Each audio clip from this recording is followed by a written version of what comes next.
intestinales, provocando una detoxificación y una limpieza intestinal.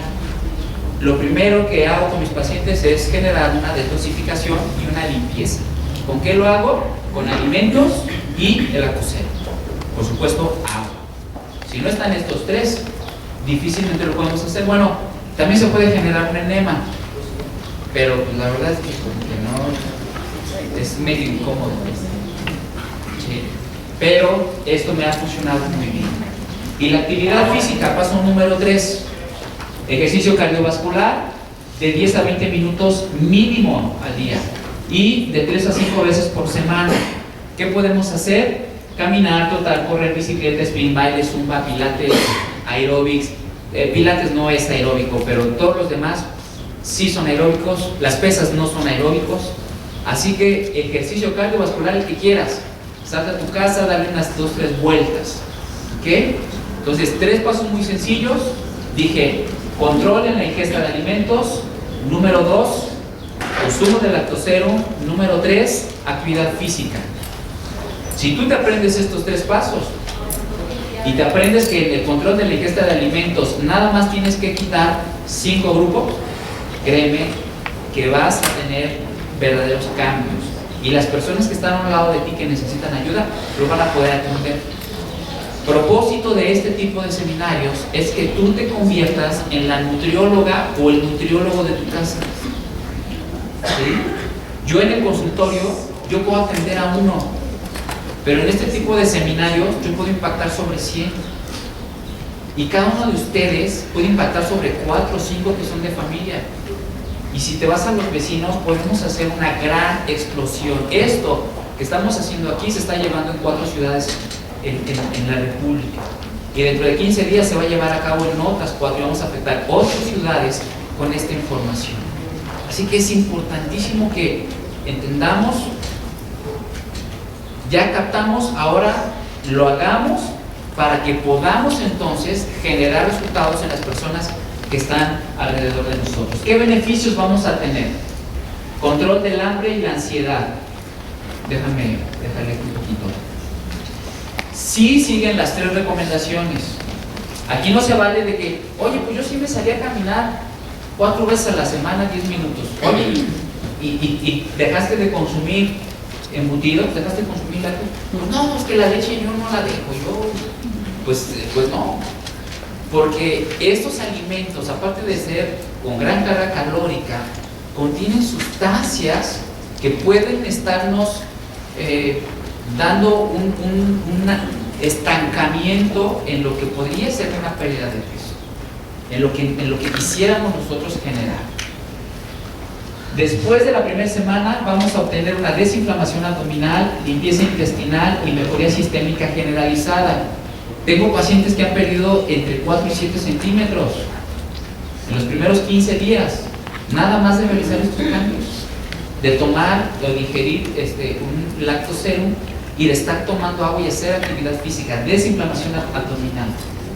Segunda semana vamos a empezar a tener saciedad y esto va a empezar a reflejar precisamente un equilibrio en la secreción de leptina, en la metainflamación. Digo, pueden variar los resultados en tiempo según el estado de salud de la persona, pero vamos a tener también aquí una mejoría de la salud en general y por supuesto lo que muchas veces, lo que en muchas ocasiones buscamos, una reducción de peso, también se va a palpar.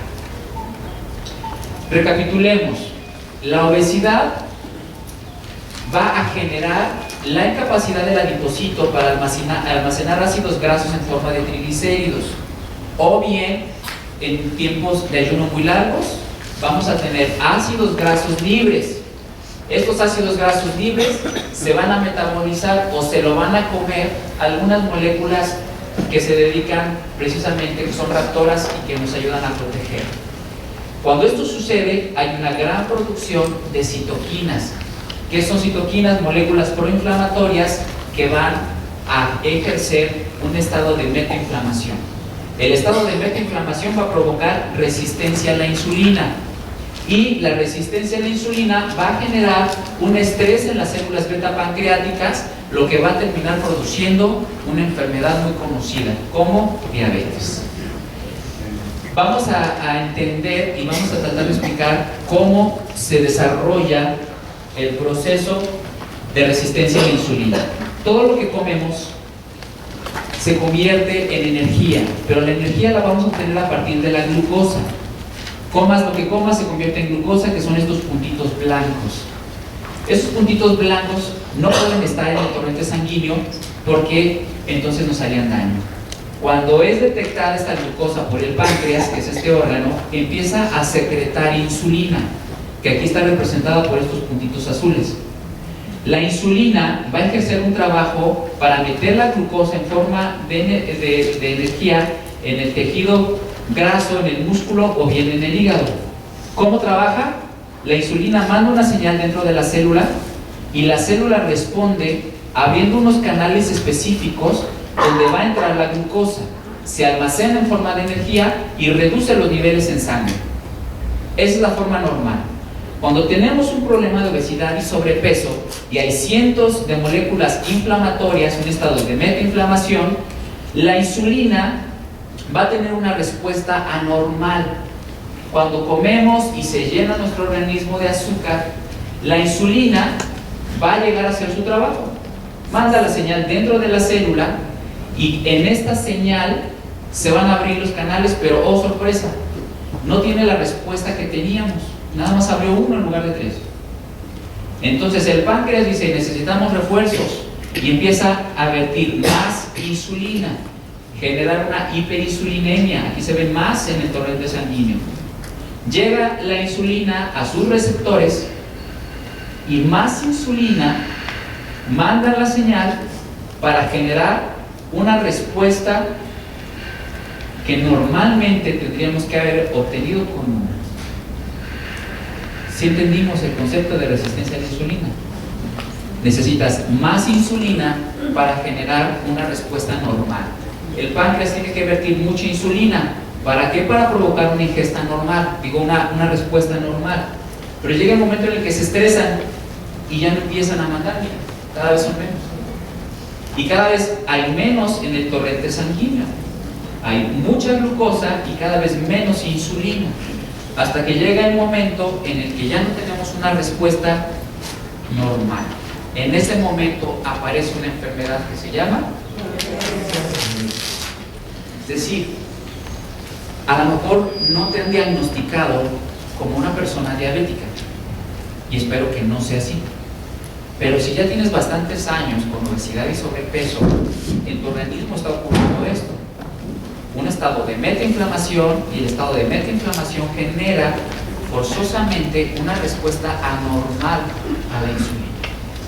Entonces tu páncreas tiene la necesidad de secretar más insulina, y esta mayor cantidad de insulina va a terminar en algún punto por estresar las células beta pancreáticas, y estas células beta se cansan, dejan de producir insulina o tienen algún otro tipo de alteración y aparece entonces sí la diabetes. Entonces ya no hay más que tratamiento.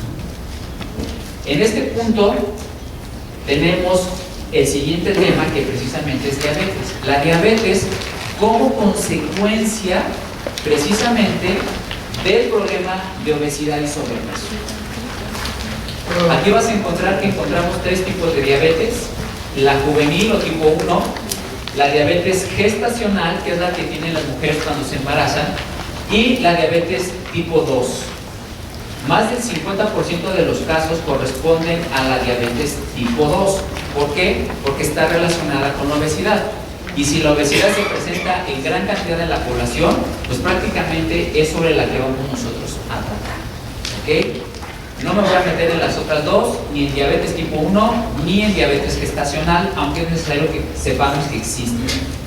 Causas que provocan la diabetes mellitus: malos hábitos y estilo de vida, obesidad central y sedentarismo. Por supuesto, no podemos dejar a un lado los factores hereditarios.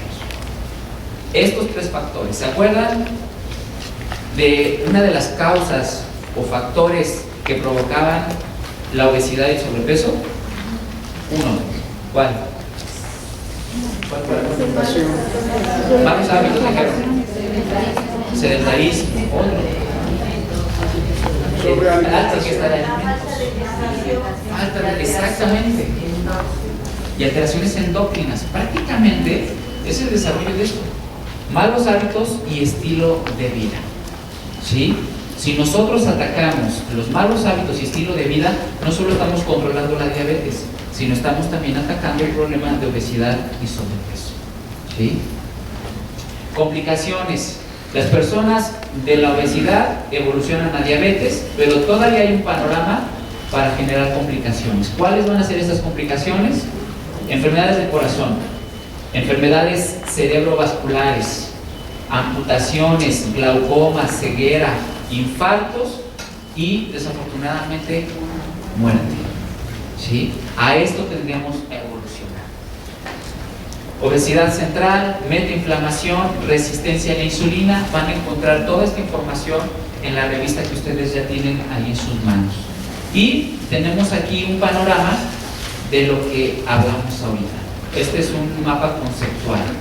Problema de obesidad genera una metainflamación y la metainflamación nos va a generar acumulación de células inflamatorias, resistencia a la insulina, mayor necesidad de secreción de insulina, agotamiento y estrés de las células beta, aquí afectando a los riñones, estrés renal, insuficiencia renal, diálisis y muerte, y aquí afectando nuestras arterias, disfunción endotelial, dislipidemias, infartos y muerte.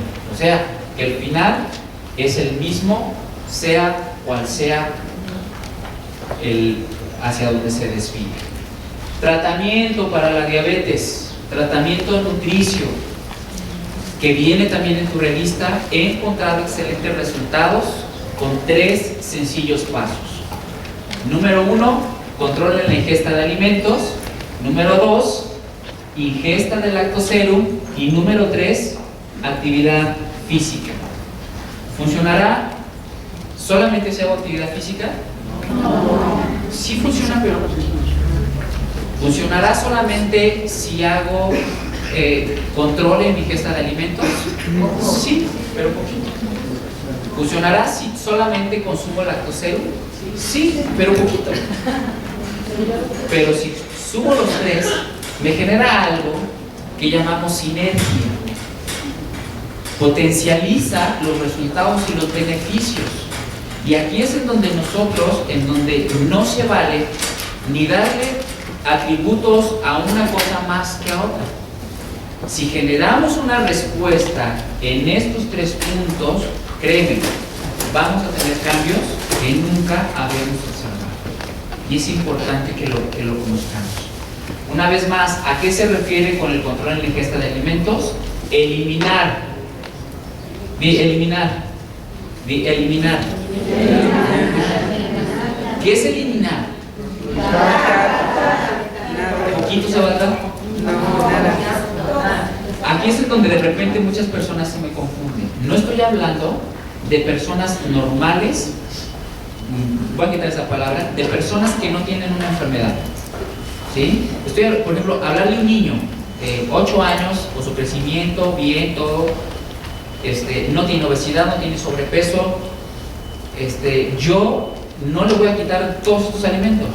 O sea, estos alimentos se los quito a alguien que está enfermo, porque la obesidad, el sobrepeso es catalogada como una enfermedad. La diabetes es catalogada como una enfermedad. Oye, entonces ya las salchichas son malas. No, no son malas. O sea, pero en este punto en el que estás, sí, vamos a quitarles. Ya expliqué por qué en la obesidad, ahorita en la diabetes, en tu revista vamos a encontrar, y eso me parece que lo vamos a ver mañana o al rato, en enfermedades gastrointestinales. ¿Por qué eliminamos esto? Por los problemas relacionados gastrointestinalmente, colitis, gastritis, estreñimiento, etc. ¿Okay?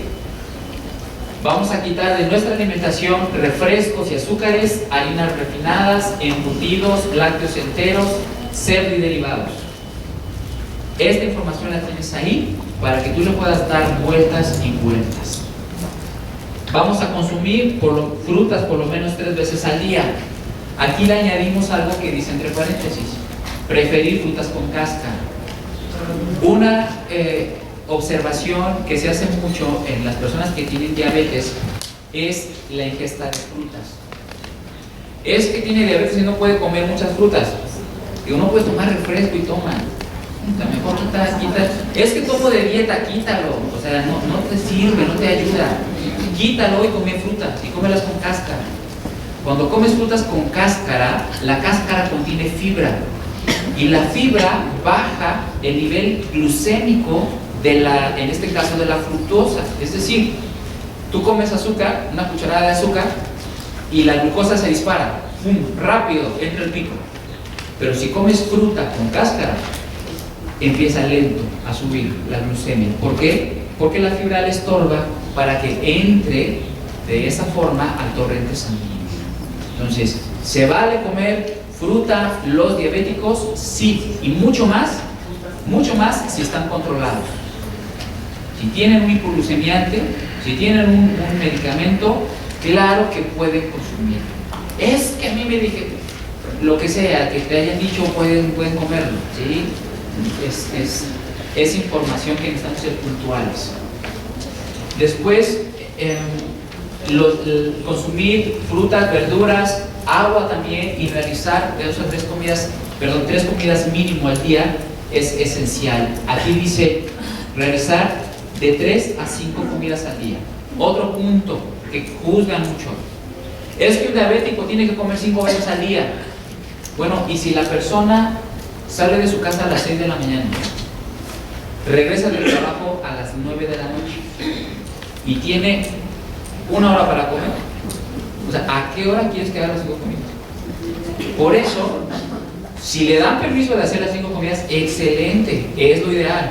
Pero si no, hay que procurar hacer por lo menos 3 comidas y más si ya está presentando una persona diabética. Si dejamos a un lado harinas refinadas, que encontramos el pan, encontramos el pan para pizza, el pan para hot dog, pan para hamburguesa, conchas, cuernitos, chilindrinas, gansitos, o sea, harinas refinadas, bolillo, o sea, las dejamos a un lado. Entonces, ¿qué vamos a comer? Me preguntan, oye, si quito esto, ¿qué voy a comer? ¿Tienes avena? ¿Tienes arroz? Como cereales importantes. Claro que puedes comer pan. Si tu pan es integral, es mejor, pero integral, o sea, que se vean los granos, ¿ok? No integral de bolsita, que nada más tiene diferente color que el blanco. Que se vean los granos, un integral doble fibra, un integral 7 granos. Si quieres comer pan, y si no, pues atórale a la avena, ¿no?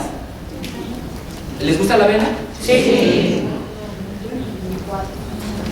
En licuados. ¿Han hecho hot cakes de avena? No. Una taza de avena, 3/4 de taza de leche de soya,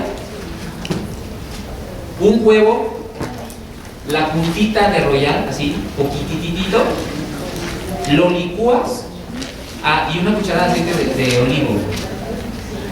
¿Otra vez? Una taza de avena, 3/4 de taza de leche de soya,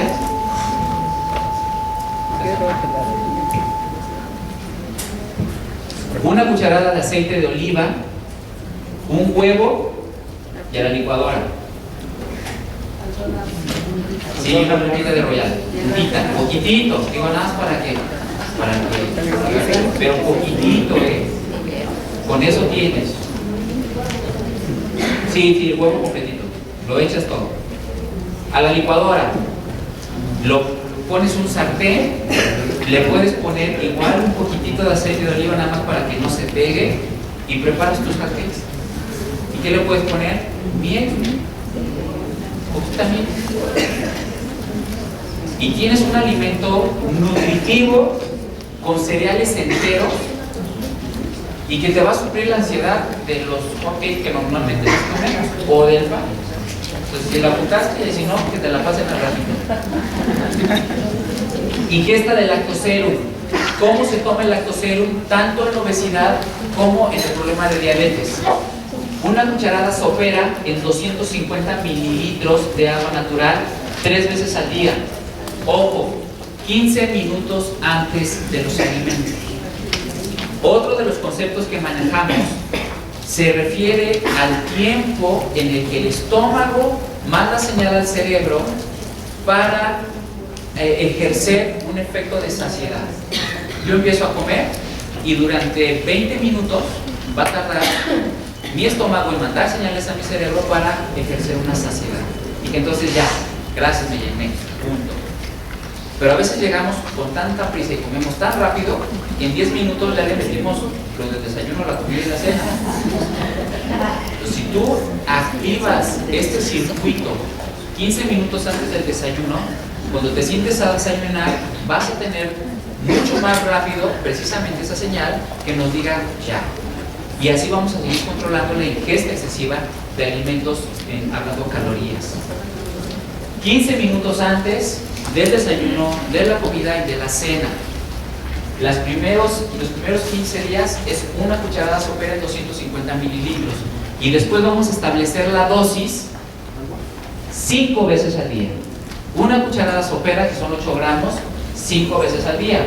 Mañana, media mañana, tarde, media tarde y noche. ¿Sí? En 250 mililitros de agua al día. Si nosotros seguimos esta recomendación, ¿cuántos mililitros de agua estamos tomando?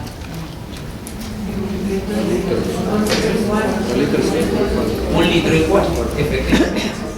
Así que con personas que normalmente no toman agua, estamos sufriendo más de la mitad de la ingesta de agua, que es importantísimo.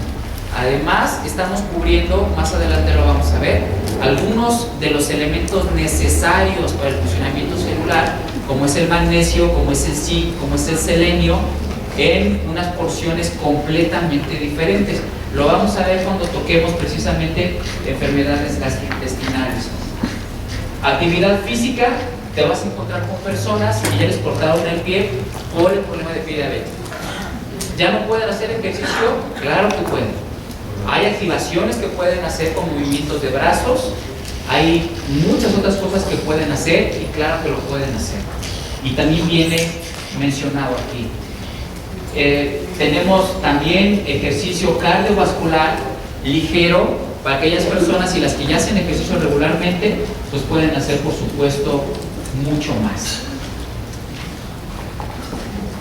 Vamos a ver este video. Nos dice que en solamente 9 meses el ser humano, gracias a Papá Dios, podemos desarrollar un sistema cardiovascular perfecto. Aquí vemos las moléculas, las proteínas, cómo se unen para que en el momento de la concepción, de la fecundación, pueda empezar a ejercer la vida. Aquí vemos el corazón del bebé y vemos cómo en poco tiempo todo esto comienza. Ya vieron las arterias, vieron las venas, el corazón latiendo. El bebé empieza a tener movilidad hasta el momento en el que nace, en un tiempo regular de 9 meses. ¿En cuánto tiempo lo destruimos? Tiempo estimado de vida, 75 años, 900 meses, 3.600 semanas, 25.200 días. Aquí está, ya nació el bebé y empieza la cuenta regresiva. Ahí está todo muy bien, pero empezamos a entrar, ¿verdad?, con ganas. Nuestras arterias empiezan a trabajar. Aquí vemos colesterol, vemos el tabaquismo, aterosclerosis. Aquí está el colesterol en la arteria. El peso, 150 kilos. Aquí empezamos a ver el adipocito inflamarse, más estilo de vida, hipertensión arterial, más ingesta excesiva de alimentos. Vemos un ateroma.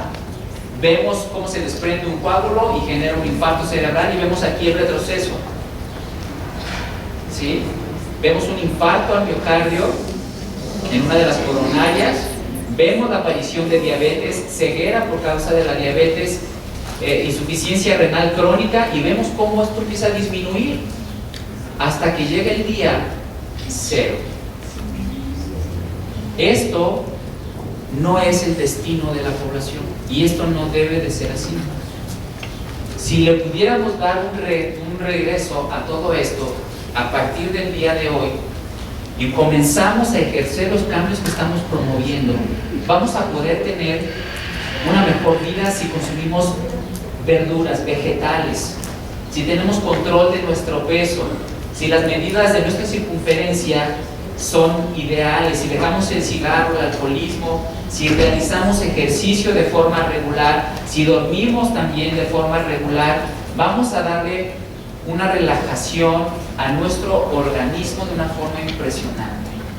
Si estamos en chequeos constantes, si nuestra presión arterial es también checada constantemente, vamos a poder tener una evolución excelente en nuestra salud. Y vemos cómo los días entonces empiezan a hacerse más lentos, cómo empezamos a llevar una vida que podemos disfrutar haciendo ejercicio, amando a los nuestros, disfrutando la vida con las personas que amamos y haciendo lo que nos gusta.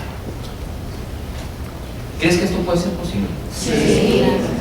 Sí, ¿verdad? El objetivo principal de esto, ¿sabes qué? Qué bueno que esto sea material en el caso para las personas que están involucradas en la venta de lactocero, para que te ayude, te apoye. Pero ¿sabes qué? Si tú ejerces estos principios, vamos a generar vidas largas vidas, y sobre todo con calidad de vida. Y eso es lo más importante. Que damos un aplauso bien fuerte.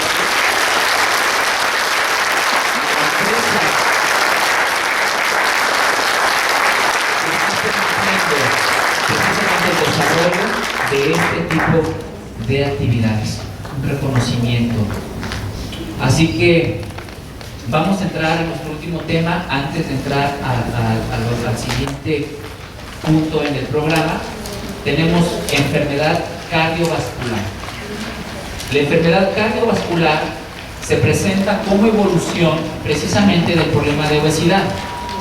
Aquí tenemos problema de obesidad que genera una metainflamación, y el problema de metainflamación ya vimos resistencia a la insulina y terminamos con diabetes. Pero este problema no es exclusivo de la diabetes, o no para solamente de la diabetes, sino tiene una afectación en todo lo que es nuestro sistema cardiovascular. Y te quiero presentar dos imágenes: una arteria sana y una arteria enferma. Aquí vemos cómo hay un ateroma, es bastante colesterol acumulado en la íntima o en la luz de nuestra arteria, y te voy a explicar de forma general, porque la información ya la tienes en tu revista, es cosa de que le sigas dando vueltas, pero te voy a explicar cómo es que sucede o que surge este daño a nuestro endotelio. Primero, ¿qué es el endotelio? El endotelio es todo esto que está aquí alrededor. Aquí está, todo esto, ¿sí? El endotelio es un órgano que en estos tiempos hablamos de que es el órgano más grande que tenemos. Si tú juntas todas las células del endotelio, puedes llenar 3 canchas de tenis. Así de grandes, es más grande que la piel. Y a veces pensamos que la piel era más grande. Bueno, este endotelio lo vas a encontrar en todos tus vasos sanguíneos, arterias, venas. Su función principal, transportar oxígeno y nutrientes. ¿Qué pasa por las venas? Sangre. Y la sangre va a tener oxígeno y nutrientes. Y su función es llevarnos oxígeno a todas las células del cuerpo. Si le falta oxígeno a una célula, ¿qué le pasa? Se muere. Muere. Tajante, punto. ¿Sí? En algunas ocasiones no se muere, muta, y lo vamos a ver cuando veamos cáncer. Está bien interesante. Pero el endotelio, su función principal, transporte de oxígeno y nutrientes. Tiene diferentes funciones, por ahí vas a encontrar que tiene funciones antiplaquetarias, antiagregante, permeabilidad selectiva, tono vascular, fluidez en la sangre, regeneración endotelial. Constantemente se está autorregenerando. Te voy a explicar la manera en la que mejor he encontrado que podemos explicar lo que es las funciones o una de las funciones del endotelio. Si alguien ha donado sangre alguna vez, te habrás dado cuenta que hay una maquinita en donde está la bolsa que normalmente está en movimientos, así como sub y baja. Esta maquinita hace que la sangre no quede estática, porque si la sangre se queda estática, ¿qué le puede pasar a la sangre? Se coagula. La sangre tiende a coagularse siempre. Si tú te cortas, la sangre tiende a coagularse en segundos. ¿Por qué la sangre no se coagula dentro de nosotros? Y gracias al endotelio. El endotelio es un anticoagulante natural. El anticoagulante natural es nuestro endotelio, y eso permite que no se hagan coágulos. De repente escuchamos, ay, es que a Chonita le dio un infarto cerebrovascular porque hizo un coágulo y se le fue a la cabeza. Oye, pero ¿por qué hace coágulo? ¿No se supone que nuestro endotelio es un anticoagulante? Pues sí, cuando funciona de forma normal. Esa es una de las funciones, son antiplaquetarias, antiagregantes, y si el colesterol quiere meterse y almacenarse para provocar un ateroma, nuestro endotelio sano también lo repele. Ahí viene el colesterol y llega ahí a lo que es la superficie. El endotelio le da una patada y sáquese de aquí, usted no tiene nada que hacer aquí. O sea, esas son las funciones que tiene, que nos permiten una vida saludable. A este estado de salud se le llama o se le denomina inactividad endotelial. Cuando el endotelio está inactivo, el endotelio está sano, saludable. ¿Gracias a qué tenemos este estado de salud? Gracias a una sustancia que se llama óxido nítrico. Este descubrimiento hace algunos años fue premio Nobel de Medicina por unos doctores que vieron la función específica que causa el óxido nítrico precisamente en el funcionamiento del endotelio. Y se dieron cuenta que el óxido nítrico tiene un efecto sobre todas las funciones, incluyendo lo que es la regeneración endotelial, pero se dieron cuenta que tenían secuestrado, si lo podíamos decir así, secuestrado, tenían como encerrado bajo llave a una sustancia que se llama factor nuclear de transcripción kappa, que debe de estar secuestrado por el endotelio. Si esta sustancia, factor nuclear de transcripción kappa, lograse escapar del lugar en donde está secuestrado, junto con él se vendrían cientos de moléculas proinflamatorias que traerían un problema a nivel del endotelio. Pero ahí está, encerrado bajo llave, gracias al óxido nítrico.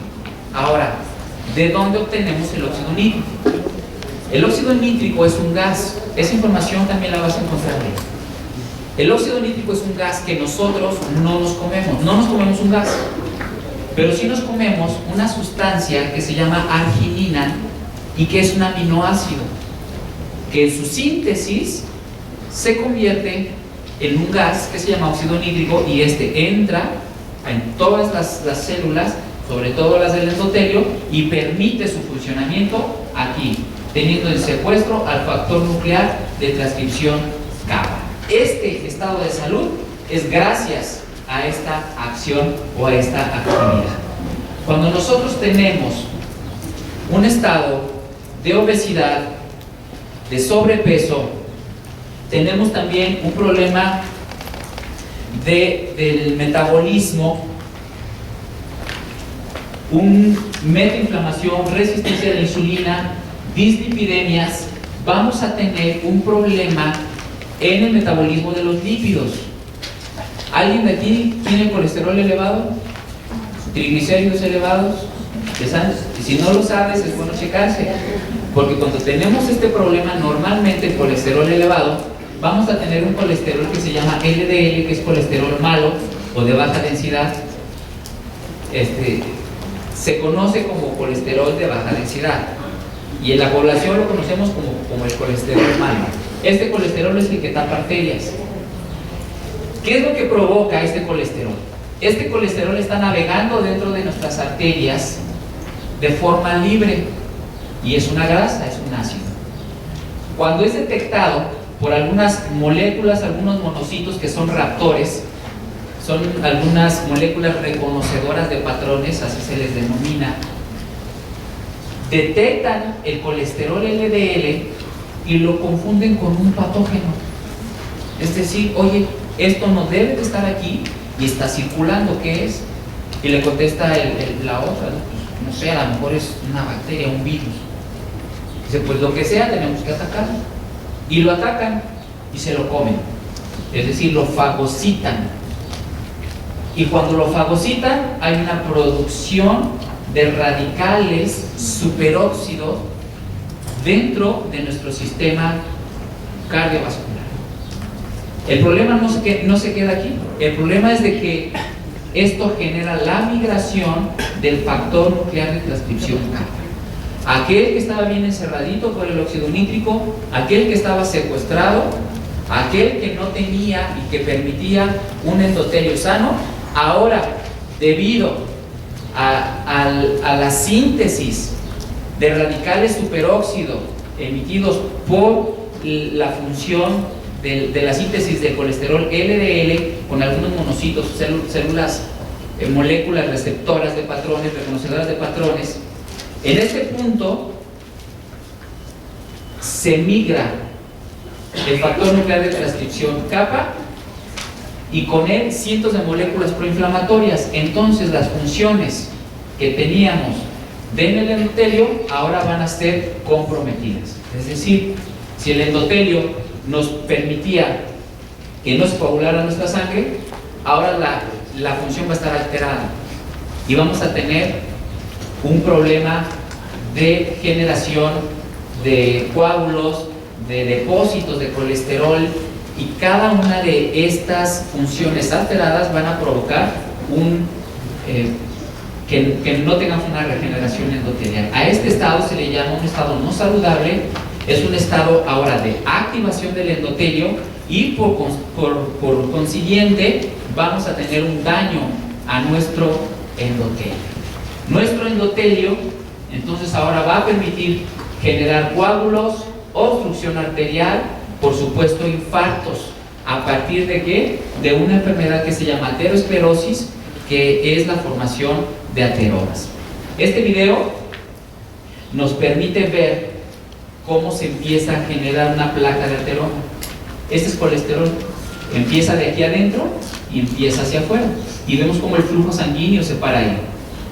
Si nosotros pudiéramos ver también en nuestras arterias el deterioro que se desarrolla debido a toda esta funcionalidad, veríamos que nuestra arteria empieza a deformarse. Aquí empezamos a ver las capas de colesterol y vemos cómo por dentro empieza a hacerse como viejita. Todo esto es por la disfunción de nuestro endotelio. Y este último video, aquí vemos grasa alrededor precisamente de nuestra arteria y vemos una obstrucción del 90% en promedio, y vemos cómo el flujo sanguíneo es reducido. Ya no pasa la sangre que debería de estar pasando. Cuando eso sucede, estamos hablando de un infarto al miocardio o bien un infarto cerebrovascular. Es decir, la obesidad ya no generó un problema estético, sino ya vimos una serie de trastornos que nos llevan hasta la evolución y el padecimiento de esto. Hay un infartado cada 2 minutos y medio. Si llevamos 50 minutos aquí, ¿ya se infartaron? 20 personas. Y de esas 20 personas, unas se murieron, otras están en estado vegetal y otras, sus familias están empeñando casas, vendiendo coches para poder cubrir los gastos que esto genera. Esto, como vimos en el video, no debe de ser así. Enfermedad cardiovascular, tratamiento, recomendaciones generales. Si hay presencia de hipertensión, es decir, si la persona es hipertensa, ya tiene un daño endotelial, ¿sí? Su endotelio ya está trabajando diferente y necesitamos, aparte de eliminar los 5 alimentos que hablamos, limitar el consumo de sal. Aquí viene una de las recomendaciones que se dan, pero ¿cómo lo podemos lograr? No consumiendo alimentos en lata, no consumir alimentos procesados, no salsas, soya, lo que es salsa de soya, ingesta de catsup, etcétera. No consumir alimentos procesados, la famosísima sopa de vasito, ¿verdad? Que compramos en el Oxxo, un alimento procesado con altas cantidades de soya. No refrescos, sodas o bebidas deportivas, y no alimentos con grasas saturadas. ¿Por qué? Porque vas a generar más colesterol. Si hay obesidad presente, ya sabes, eliminar lácteos, harinas refinadas, embutidos, refrescos, azúcares y carne de cerdo. Actividad física. Si una persona ya tuvo un infarto, tiene que buscar atención médica en un sistema de rehabilitación cardíaca. Si no ha tenido infartos, como dice aquí, podemos hacer ejercicio cardiovascular de baja intensidad, empezando de 10 a 15, a 20, 25, 30, hasta lograr 60 minutos de ejercicio cardiovascular de baja intensidad. ¿Qué tipos de ejercicios podemos hacer? Caminata, bicicleta, baile, zumba, aeróbics, etc. Y en caso de presentar alguna amputación, generar movimientos que generen una respuesta cardiorrespiratoria. Por ejemplo, elevar brazos por encima de la cabeza genera un tipo de respuesta similar. ¿Cómo va a ser el consumo de lactoserum en una enfermedad cardiovascular? Las primeras 2 semanas, de una cucharada 3 veces al día en 250 mililitros de agua, es decir, 3 cucharadas, 24 gramos al día. De la tercera semana en adelante, vamos a tomar una cucharada 5 veces al día en 250 mililitros de agua natural. Y una respuesta que nos hemos hecho siempre, y que me he encontrado con varios médicos que me preguntan lo mismo, es cuando una persona tiene una enfermedad renal, cuando una persona tiene edema y retención de líquidos, normalmente ven lo que es la tabla bromatológica del lactoserum y dicen es que tiene mucho sodio, pero viene también desmenuzadito la cantidad de sodio que contiene el lactoserum y no perjudica en absoluto a una persona que tiene enfermedad renal, porque aún una persona con una filtración glomerular de 0 necesita forzosamente, no hay forma de quitarle el sodio por completo, y la recomendación oscila de entre 1500 a 2500 miligramos de sodio por día en reducción. Para una persona normal estamos alrededor de los 5000 miligramos de sodio. Así que en caso de presentar edema, que es la retención de líquidos, o enfermedad renal, limitar el consumo de agua haciendo la preparación en solamente 50 mililitros. La restricción que generalmente vamos a ver de líquidos en un paciente con enfermedad renal es alrededor de 500 mililitros. Es lo menos que puede tomar de agua, de 300 a 500 mililitros. Y si se los damos con más de 40 nutrientes de excelente absorción, va a generar muy buenos resultados. Tengo una paciente que tiene enfermedad renal, que es insuficiencia renal crónica, estaba desnutrida por el mismo problema de hemodiálisis, la están hemodializando alrededor de 3 veces a la semana y necesitábamos sacarla de desnutrición para que pudiera pasar las pruebas para su trasplante. Empecé a tratarla, le empecé a quitar algunos alimentos que no deben de consumir, que también van ustedes a encontrar ahí. Le di un plan de alimentación, le di el consumo de lactoserum, controlé sus líquidos y de 6 kilos que me subía cada semana por retención hídrica, ahora está subiendo solamente 2, que perfectamente bien se los pueden empezar a quitar. Además, la pudimos sacar de la desnutrición y gracias a eso está ahorita en la última etapa para el inicio de todo el proceso de su trasplante, que primeramente Dios será como unos 2 o 3 meses. El caso ya se los estaremos platicando más adelante, pero no tiene ningún efecto contraindicado en una persona con alguno de estos problemas. Por último, niveles saludables de colesterol. El colesterol total, eso también lo tienen ahí, es de 200, tiene que estar menor a 220 miligramos sobre decilitro. Colesterol LDL tiene que estar menor a 100 miligramos sobre decilitro. Triglicéridos menor a 150 y triglicéridos menor a 150 y colesterol HDL, que es el colesterol bueno, mayor a 35 miligramos sobre decilitro. Recomendaciones sobre las circunferencias e índice de masa corporal. Menor a 24.9 tiene que ser ideal, y la circunferencia abdominal en hombres menor a 102 y en mujeres menor a 88. Otras recomendaciones: checar niveles de colesterol, glucosa, visita a tu médico y por supuesto lleva un plan de alimentación. Te voy a pedir que hagas todas tus preguntas, las tengas por ahí en un papelito. Tenemos, según el programa, iniciamos preguntas y respuestas y tenemos que acabar a las 5:45, o sea que tenemos como 5 minutos para contestar una o dos preguntas. Les voy a dar mi correo electrónico si quieren apuntarlo. Las preguntas que no alcancemos a contestar aquí, por favor envíalas al correo y te las vamos a contestar, ¿sí? Mi correo: y latina Zavala con Z y V, y Zavala